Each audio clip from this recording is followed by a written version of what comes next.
उस दिन रेस्टोरेंट के शौचालय की खिड़की से बाहर निकलने के बाद गाओतू मुश्किल से कुछ कदम ही चला था कि उसकी मुलाकात माँ हेंग से हो। माँ हेंग की कार में बैठते ही गाओतू बेहोश हो गया। माँ हेंग सीधे अस्पताल की ओर गाड़ी चलाकर गया। 2 घंटे बाद एक एम्बुलेंस ही शहर से तेजी से निकली और प्रोविंशियल राजधानी के सबसे फेरोमोन विशेषज्ञ अस्पताल की ओर रवाना हुई। कई अल्फा ओमेगाओं से निकलने वाले फेरोमोन के दम घोंटने वाले उत्पीड़न को सहने के बाद गाओतू का फेरोमोन असंतुलन विकार पूरी तरह से बेकाबू होकर उभर आया। इमरजेंसी रूम के अंदर ऋषि की तेज खुशबू इतनी तेज थी कि पुनर्जीवन में शामिल प्रत्येक चिकित्सा कर्मचारी को घुटन महसूस हो रही थी। उन्होंने शायद ही कभी इतना खतरनाक मामला देखा हो। मरीज की फेरोमोन ग्लैंड सक्रिय हो गई थी, जिससे कहीं अधिक फेरोमोन उत्पन्न हो रहे थे।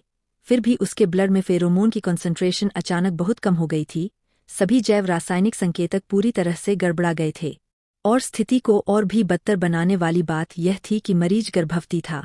जब यह कन्फर्मेशन हो गई कि स्थिति अब कंट्रोल से बाहर है, तो ये शहर के फर्स्ट मैन के फेरोमोन विभाग के निदेशक ने तुरंत से संपर्क किया और क्विक की अरेंजमेंट की।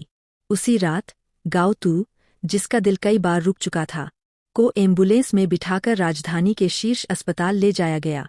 जब एम्बुलेंस अस्पताल से अभी भी 20 मिनट दूर थी, तब वाहन में ऋषि की खुशबू धीरे धीरे कम हो रही थी। गाओतू, जो पहले से ही मैकेनिकल वेंटिलेटर पर थे, इमरजेंसी बिस्तर पर आंखें बंद करके बेसुध पड़े थे। उनका चेहरा पीला पड़ गया था। उनकी ग्रंथि, जो कभी जोरदार तरीके से धड़कती थी, अब हर गुजरती धड़कन के साथ स्पष्ट रूप से कमजोर होती जा रही थी। मरीज का रक्तचाप ब्लड प्रेशर अचानक गिर गया। दिल की धड़कन अनयूजुअल है। तुरंत इलाज की जरूरत है। अस्पताल में इमरजेंसी रूम काफी समय से तैयार था। फेरोमोन विभाग और सभी डॉक्टर को एकत्र किया।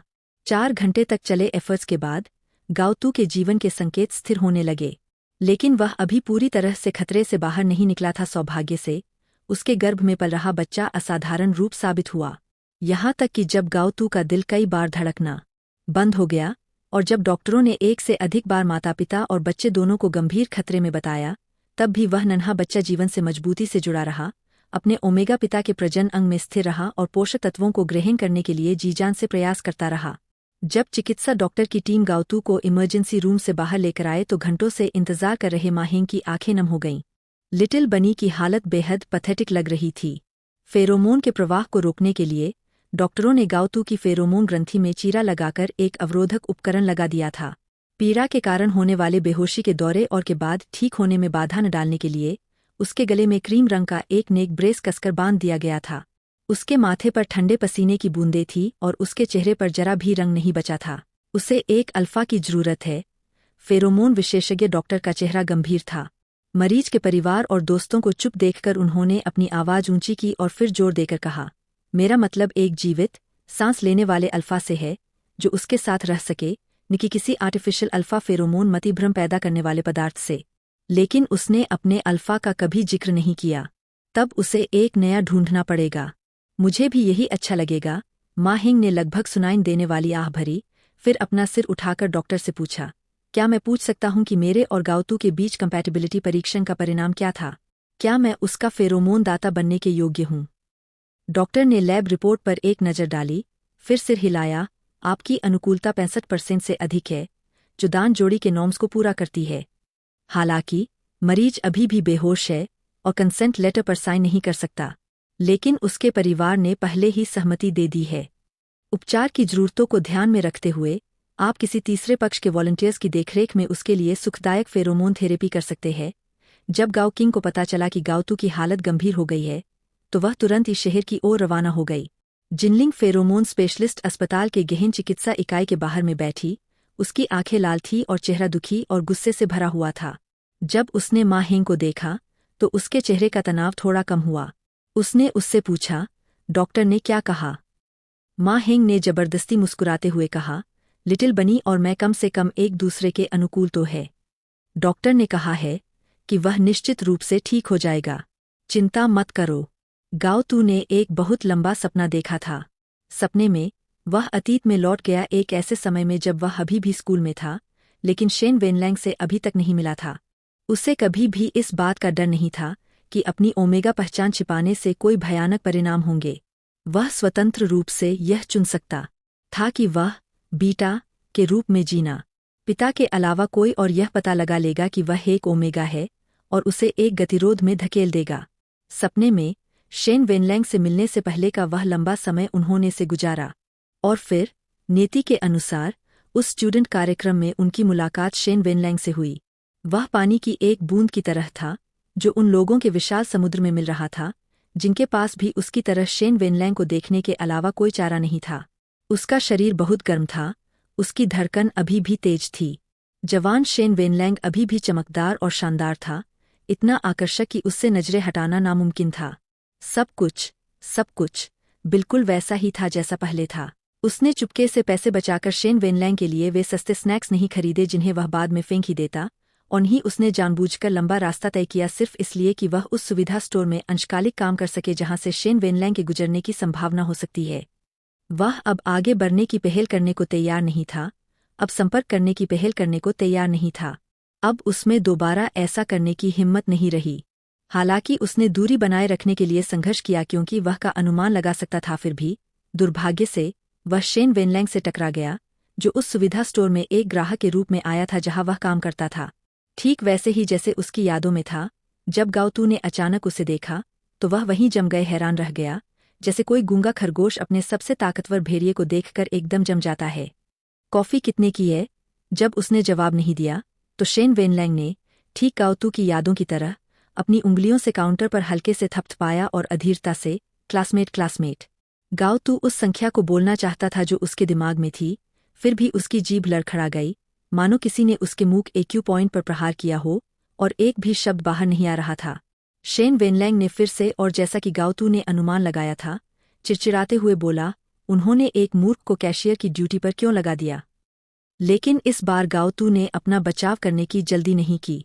ऐसा लग रहा था कि अब उसे शेन वेनलैंग की राय की ज्यादा परवाह नहीं थी, इसलिए उसने शेन वेनलैंग की कठोर टिप्पणी को से स्वीकार किया, सिर झुकाया और धीरे से कहा, काफी 15 युआन की है, केवल कैश पेमेंट। शेन वेनलैंग के पीछे पीछे ओमेगाओं का एक समूह चल रहा था जो उसे बहुत पसंद करते थे।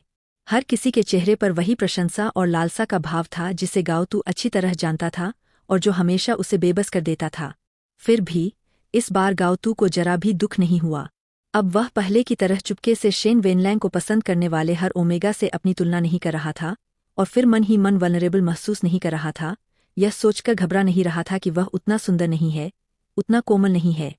और इस बार गाओतू ने हार मानने का फैसला किया अपने सपनों में।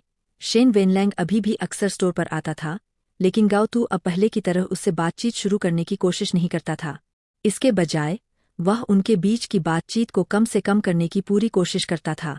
उस दिन तक जब शेन वेनलैंग ने, ठीक उसकी यादों की तरह, उसे नारंगी रंग के सी बकथॉर्न जूस की एक बोतल थमा दी।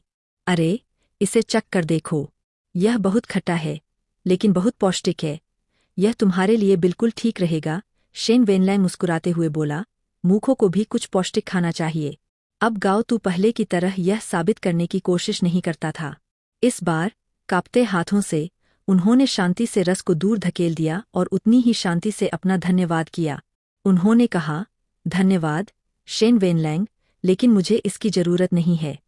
वास्तव में सी बकथॉर्न जूस की वह बोतल गाओतू ने हमेशा अपनी किताबों की अलमारी के सबसे निचले हिस्से में रखी थी, और जब तक वह खराब नहीं हो गई तब तक उसने उसे कभी पीने की हिम्मत नहीं की। लेकिन इस बार जब वह घर से निकला तो वह अपने साथ कुछ भी नहीं ला पाया था। उसने शेन वेनलैंग और सी बकथॉर्न जूस की वह खराब बोतल दोनों को जियांगहू में छोड़ दिया था। उसका पेट कस गया, मानो उसके अंदर जबरदस्ती कुछ ठूंस दिया गया हो जो उसके अंदर भयंकर आग की तरह मथ रहा हो और उछल कूद कर रहा हो। गाओतू की आवाज नरम लेकिन दृढ़ थी क्योंकि उसने उसे एक बार फिर मना कर दिया, मुझे यह नहीं चाहिए। एक अल्फा का फेरोमोन अचानक उस पर हावी इंटेंसिटी के साथ छा गया। गाओतू एक कदम पीछे लड़खड़ा गया, खुद को संभाल नहीं पा रहा था। शेन वेनलैंग ने अचानक उसे पकड़ लिया और सी बकथॉर्न जूस की बोतल जिसमें अभी भी उसके शरीर की गर्मी थी, गाओतू के हाथों में थमा दी।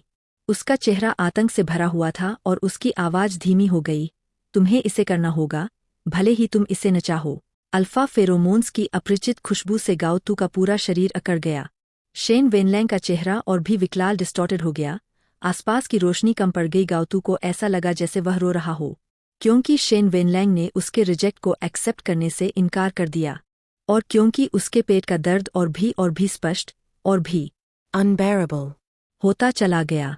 उफ, मुझे यह नहीं चाहिए, उसने कमजोर स्वर में विरोध करते हुए कहा, इससे बहुत दर्द होता है।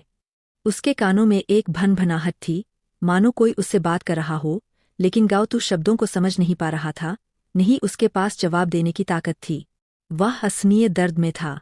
ऐसा लग रहा था मानो उसका पेट फट गया हो, उसके आंतरिक अंग किसी अदृश्य घाव से बाहर निकल रहे हों, और उसका दिल किसी नुकीले पंजे में जकड़ा हुआ हो, मानो उसके गले से फाड़कर बाहर निकालने को तैयार हो। दर्द हो रहा है। हम क्या करें? वह कह रहा है कि उसे दर्द हो रहा है। क्या हम एनेस्थीसिया का इस्तेमाल कर सकते हैं? रिकमेंडेड नहीं। तो फिर क्या मुझे अभी भी सुखदायक फेरोमोन्स छोड़ना जारी रखना होगा? जारी रखें। उसकी नाक में अपरिचित अल्फा की गंध तेजी से बढ़ती जा रही थी। उसके पेट के अंदर मांस और खून का एक टुकड़ा अपनी खुद की इच्छाशक्ति रखता हुआ सीम हो रहा था, जो उस गंध को करने का प्रयास कर रहा था जो उसके अल्फा पिता की नहीं थी। फीटस की हलचलें बहुत तेज है। माँ हिंग की आवाज में घबराहट झलक रही थी। क्या यह ऐसे ही चलता रहेगा? क्या आपको यकीन है कि इससे उन्हें कोई नुकसान नहीं होगा? Doctor, doctor. डॉक्टर का लहजा सख्त और अटल था। अगर मैंने तुम्हें रुकने के लिए नहीं कहा है, तो मत रुको। अनुकूलन का समय आवश्यक है। तुम नहीं चाहोगे कि इसका अंत एक ही शरीर में दो जिंदगियों के खत्म होने में हो, है ना? माँ हेंग फ्रीज हो गया, सन्नाटे में डूब गया। फिर उसने अपने दांत पीसकर खुद को शांत करने वाले फेरोमोन को लगातार छोड़ने के लिए मजबूर किया। गाओतू ने अपनी आंखें कसकर बंद रखीं, अनजाने में दर्द की हल्की चीखें निकाल रहा था। उसका शरीर जकड़ा हुआ था और वह हिल नहीं सकता था। उसके माथे पर पसीना टपक रहा था और वह दर्द की पीड़ा से पूरी तरह से थका हुआ लग रहा था। इसे सहन कर पाने के कारण माँ हिंग ने डॉक्टर से एक बार फिर पूछा, क्या आपको यकीन है कि वह सचमुच ठीक है? डॉक्टर ने जवाब दिया, उसकी हालत में सुधार हो रहा है। सर्जरी के तुरंत बाद उसे अभी से कहीं ज्यादा दर्द हो रहा था, लेकिन उस समय वह पूरी तरह बेहोश था, इसलिए वह किसी भी तरह की उत्तेजना पर कोई प्रतिक्रिया नहीं दे पा रहा था। अब कम से कम वह दर्द महसूस कर सकता है। यह एक अच्छा संकेत है। माँ हेंग को चुप देखकर डॉक्टर ने आगे कहा, दरअसल सुखदायक फेरोमोन थेरेपी के इन कुछ दौरों ने उल्लेखनीय प्रभाव दिखाया है। अगर वह 3 दिनों के भीतर जाग जाता है, तो भविष्य में उसके स्वायत्त गतिशीलता को पुनः प्राप्त करने की संभावना काफी अधिक होगी। इसलिए हमें लगे रहना चाहिए, हार नहीं माननी चाहिए। अगर आपको वीडियो अच्छी लगी हो तो लाइक जरूर करना। चलिए मिलते हैं अगले एपिसोड में।